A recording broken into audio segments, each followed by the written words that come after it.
So ngayon mga katapang, no, ito naman yung next challenge natin mga katapang. So ito yung tinatawag namin dito sa sawa. Buhay yung mga katapang ha. Ito yung next challenge natin ha. Oh. Gumagalaw pa yan.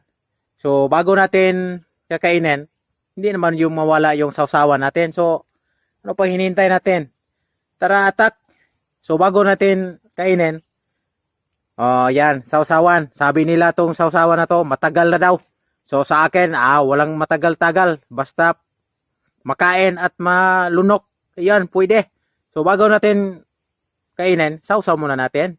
So, wag natin pakawalan yung ulo kasi delikado tayo nito.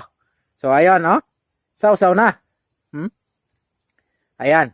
So anong hinintay? Tara.